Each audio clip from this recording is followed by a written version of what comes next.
Manajemen teknik. Unit 1. Tinjauan manajemen. Menurut Harold Kohns, manajemen adalah seni menyelesaikan suatu melalui dan dengan orang-orang dalam kelompok yang terorganisir secara formal. Ini adalah seni menciptakan lingkungan di mana orang dapat tampil dan individu serta dapat bekerja sama untuk mencapai tujuan kelompok. Tingkatan manajemen dibagi menjadi 3, yaitu manajemen puncak, manajemen tengah, manajemen bawah. Manajemen puncak diantaranya adalah eksekutif dan direksi. Manajemen tengah adalah manajemen yang berfungsi menghubungkan manajemen puncak dan manajemen bawah. Manajemen bawah adalah manajemen yang mengatasi kegiatan sehari-hari. Contohnya adalah supervisor dan mandor. Fungsi manajemen. Menurut Kohns dan O'Donnell, fungsi manajemen adalah perencanaan, pengorganisasian, kepegawaian, pengarahan, dan mengontrol. Perencanaan berkaitan dengan tindakan di masa depan. Pengorganisasian, proses menentukan sumber daya fisik, keuangan, dan manusia, dan mengembangkan hubungan produktif di antara mereka untuk mencapai tujuan organisasi. Kepegawaian adalah fungsi dari mengatur struktur organisasi dan menjaganya tetap awet. Mengarahkan adalah bagian dari fungsi manajerial yang menggerakkan metode organisasi untuk bekerja secara efisien untuk pencapaian tujuan organisasi. Mengontrol adalah pengukuran pencapaian terhadap standar dan koreksi penyimpangan jika ada untuk memastikan pencapaian tujuan organisasi. Peran manajer, peran interpersonal sebagai kepala simbolis organisasi, penghubung, menjaga komunikasi antara semua kontak dan informan yang membentuk jaringan organisasi.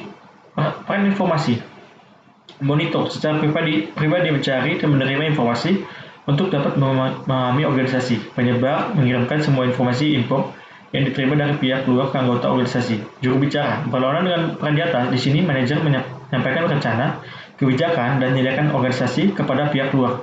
Peran putusan, negosiator, bernegosiasi dengan pihak luar, resource allocator, mengalokasikan sumber daya, distribution handler, bertanggung jawab atas tindakan korektif saat organisasi menghadapi gangguan. Unit 2. Perencanaan. Menurut Kohns O'Donnell, perencanaan adalah proses intelektual penentuan tindakan secara sadar berdasarkan keputusan pada tujuan, tindakan, dan perkiraan yang dipertimbangkan. Sifat perencanaan. Perencanaan berorientasi pada tujuan, keunggulan perencanaan, pemerataan perencanaan, efisiensi, ekonomi, dan akurasi. Koordinasi, faktor pembatas, fleksibilitas, perencanaan adalah proses intelektual. Tujuan perencanaan untuk mengelola berdasarkan tujuan, untuk mengimbangi ketidakpastian dan perubahan, untuk mengamankan ekonomi dalam operasi, untuk membantu dalam koordinasi, untuk membuat kontrol efektif, untuk meningkatkan efektivitas organisasi. Klasifikasi perencanaan berdasarkan konten.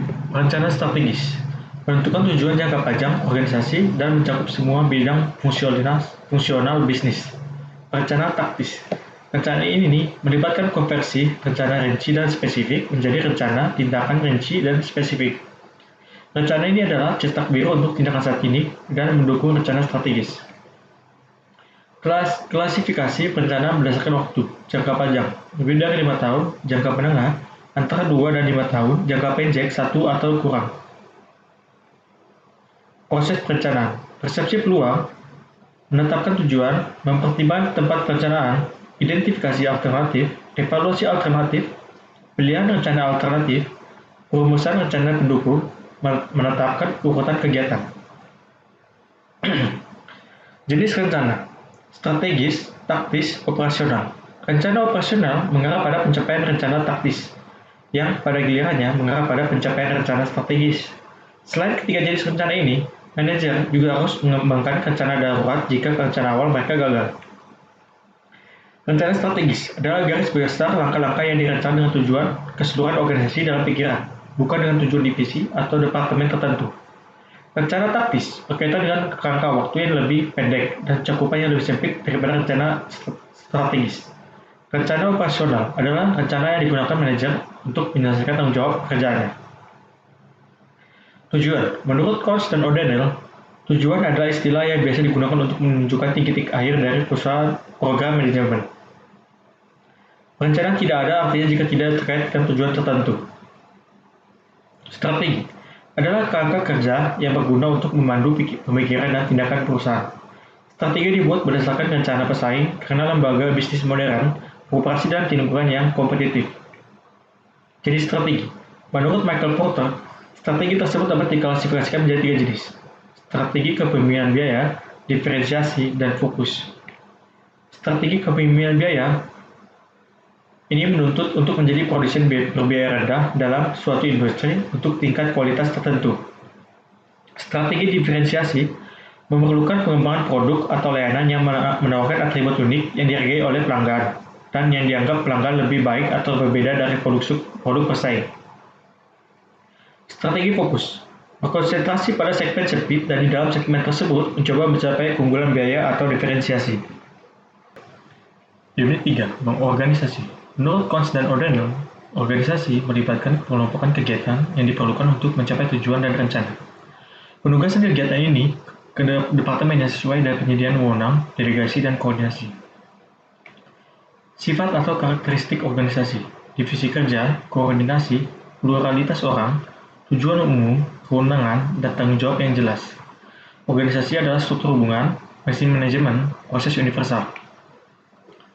Penting atau keuntungan dari penataan, peningkatan efisiensi manajerial, pemanfaatan sumber daya yang tepat, komunikasi suara mungkin, memfasilitasi koordinasi, peningkatan spesialisasi, bermanfaat dalam perluasan.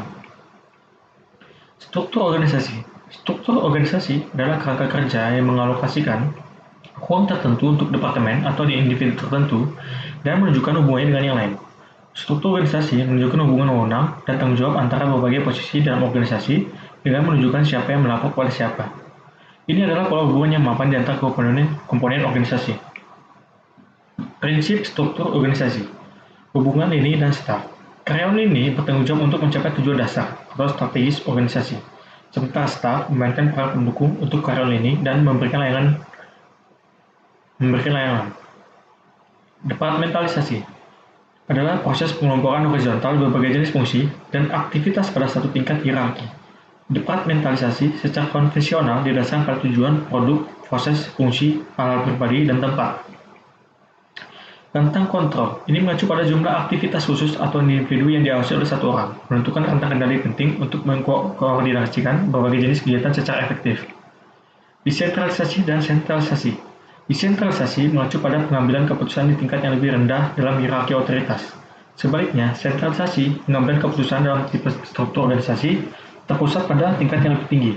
Derajat sentralisasi dan desentralisasi bergantung pada jumlah level hierarki, derajat koordinasi, spesialisasi, dan rentang kendali. Departementasi berdasarkan strategi yang berbeda. Departementasi fungsional adalah proses pengelompokan kegiatan berdasarkan fungsi yang dilakukan. Keuntungan, kontrol yang mudah atas fungsi, menunjukkan dengan tepat kebutuhan perhatian manajer. Kekurangan, menyebabkan peningkatan konflik dan masalah koordinasi antara departemen. Departementasi produk.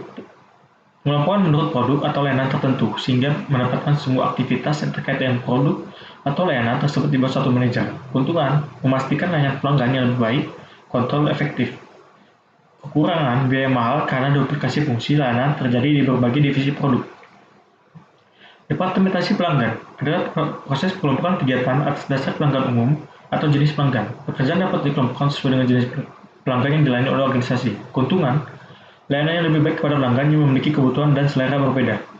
Kekurangan, penjualan sebagai bidang penerapan yang eksklusif, koordinasi mungkin tampak sulit antara fungsi penjualan dan fungsi perusahaan lainnya. Departementasi geografis adalah proses pengelompokan kegiatan berdasarkan wilayah. Keuntungan, membantu untuk memenuhi kebutuhan masyarakat lokal dengan lebih memuaskan dan pengendalian yang efektif. Kekurangan, koordinasi antara berbagai divisi mungkin menjadi sulit. Departementasi proses adalah proses pengelompokan kegiatan berdasarkan produk atau layanan atau arus pelanggan. Keuntungan, berorientasi pada hasil akhir, menunjukkan tanggung jawab keuntungan produk. Kekurangan, kemungkinan perpecahan komando. Departementasi matriks adalah campuran dari berbagai metode departementasi. Secara efektif, melaksanakan tugas-tugas besar dan kompleks. Kekurangannya, membutuhkan koordinasi tingkat tinggi, membutuhkan keterampilan manajemen tingkat tinggi. Sentralisasi dan desentralisasi. Sentralisasi adalah proses mentransfer dan menetapkan otoritas pengambilan keputusan ke tingkat yang lebih tinggi dari hierarki organisasi. Rentang kendali penunjuk puncak relatif luas dan terdapat banyak tingkatan dalam organisasi. Keuntungan, Prosedur dan praktik pengendalian ekstensif yang minimal, meminimalkan duplikasi fungsi. Kekurangan sentralisasi, fungsi terabaikan untuk middle level, dan kekurangan formatasi di samping personel. Desentralisasi adalah proses mentransfer dan menetapkan otoritas pengambilan keputusan ke tingkat yang lebih rendah dari hierarki organisasi. Keuntungan, mendekatkan pengambilan keputusan dan tindakan. Kekurangannya adalah meningkatkan biaya. Dia membutuhkan lebih banyak manajer dan staf yang besar, dapat menyebabkan tumpang tindih dan duplikasi upaya. Unit 4. Pengarahan. Mengaktifkan kesepakatan dengan langkah-langkah yang diambil manajer agar bawahnya dan orang lain melaksanakan rencana. Menurut Newman dan Warren, mengarahkan menyangkut cara total di mana seorang manajer mempengaruhi tindakan bawahan. Ini adalah tindakan terakhir seorang manajer untuk membuat orang lain bertindak setelah semua persiapan selesai. Elemen pengarahan: motivasi, kepemimpinan, komunikasi. Kreativitas dan inovasi. Kreativitas dapat diimbangkan sebagai identifikasi masalah dan penciptaan ide, dan inovasi dianggap sebagai pemilihan ide, pengembangan, dan komersialisasi. Kreativitas adalah penciptaan ide-ide baru, dan inovasi adalah implementasi dari ide-ide baru. Tidak mungkin ada inovasi tanpa kreativitas. Ada kreativitas tanpa inovasi, tetapi tidak ada nilai. Langkah-langkah dalam kreativitas. Persiapan. Pikiran dipersiapkan untuk penggunaan selanjutnya dalam pemikiran kreatif. Investigasi. Tahap peningkatan kreativitas dan inovasi kewirausahaan ini melibatkan pemilik bisnis yang meluangkan waktu untuk mempelajari masalah yang dihadapi dan apa berbagai komponennya. Transformasi. Informasi yang dikumpulkan dan diperoleh kemudian harus menjadi sasaran pemikiran konvergen dan divergen yang akan berfungsi untuk menyoroti persamaan dan perbedaan yang melekat. Inkubasi. Pada tahap ini, dalam pencarian kreativitas dan inovasi, pikiran bawah sadar harus merefleksikan informasi yang terkumpul. Iluminasi. Realisasi dari tahapan masa lalu bergabung pada contoh ini untuk membentuk terobosan. Verifikasi. Tahap memastikan apa kreativitas, pemikiran, dan tindakan inovasi benar-benar efektif seperti yang diantisipasi. Ini mungkin melibatkan aktivitas seperti simulasi, uji coba, pembuatan prototip, uji pemasaran, dan berbagai eksperimen. Motivasi dan kepuasan. Motivasi adalah kata Latin yang berarti bergerak. Motivasi adalah manusia adalah tujuan yang diinterpretasi dalam individu. Motivasi dapat didefinisikan sebagai kuota yang menyebabkan orang berperilaku dengan cara tertentu. Motivasi mencakup semua tekanan dan pengaruh yang memicu, menyalurkan, dan menopang perilaku manusia. Sebagian besar manajer yang sukses telah belajar untuk memahami konsep motivasi manusia dan menggunakan pemahaman itu untuk mencapai standar kinerja bawahan yang lebih tinggi. Pentingnya motivasi. Tugas utama manajer adalah memotivasi orang lain untuk melakukan tugas-tugas organisasi. Oleh karena itu, manajer harus menemukan kunci agar bawahannya datang bekerja secara teratur dan tepat waktu, bekerja keras, dan memberikan kontribusi positif terhadap pencapaian tujuan organisasi yang efektif dan efisien. Motivasi adalah instrumen yang efektif di tangan seorang manajer untuk menginspirasi tenaga kerja dan menciptakan kepercayaan di dalamnya. Dengan memotivasi tenaga kerja, manajemen menciptakan keinginan untuk bekerja yang diperlukan untuk pencapaian tujuan organisasi. Kepuasan karyawan. Meskipun secara umum positif dan organisasi juga bisa menjadi penurunan jika karyawan biasa-biasa saja tetap bertahan karena mereka puas dengan lingkungan kerja. Faktor-faktor yang berkontribusi terhadap kepuasan karyawan termasuk memperlakukan karyawan dengan hormat, memberikan pengakuan karyawan secara rutin, memberdayakan karyawan, menawarkan manfaat dan kompensasi di atas rata-rata industri, memberikan fasilitas karyawan dan aktivitas perusahaan, dan manajemen positif dalam kerangka keberhasilan tujuan, pengukuran, dan harapan. Kepemimpinan diartikan sebagai pengaruh, seni, atau proses mempengaruhi orang sehingga mereka akan berusaha dengan ikhlas dan bersemangat untuk mencapai tujuan kelompok. Pentingnya kepemimpinan, bantuan untuk otoritas, kekuatan motif untuk usaha kelompok, dasar kerjasama, dan integrasi organisasi formal dan informal.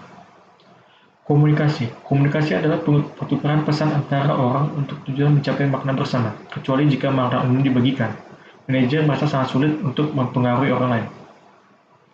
Komunikasi juga berfungsi untuk membangun dan memperkuat saling ketergantungan antara berbagai bagian organisasi sebagai mekanisme penghubung antar subsistem organisasi yang berbeda. Komunikasi merupakan ciri utama dari struktur kelompok dan organisasi. Ini membantu mengkoordinasikan tugas dan aktivitas di dalam dan di antara organisasi. Proses komunikasi. Sumber membuat pesan. Ini adalah asal mula komunikasi. dan dapat berupa individu, kelompok, atau benda mati. Pengkodean. Setelah sumber memutuskan pesan apa yang dikomunikasikan, isi pesan harus diletakkan dalam bentuk yang dapat dipahami oleh penerima. Pesan tersebut adalah produk fisik sebenarnya dari pengkodean sumber. Pesan berisi pikiran dan perasaan yang ingin dibangkitkan oleh komunikator di penerima. Saluran adalah media yang digunakan untuk menyampaikan pesan. Saluran adalah pembawa pesan yang dapat diamati. Penguraian kode. Decoding berarti menafsirkan apa arti pesan tersebut. Sejauh mana decoding oleh penerima sangat bergantung pada karakteristik masing-masing pengirim dan penerima. Penerima adalah objek yang menjadi tujuan pesan tersebut. Umpan balik pada dasarnya adalah komunikasi yang berjalan ke arah yang berlawanan. Hal-hal untuk komunikasi yang efektif.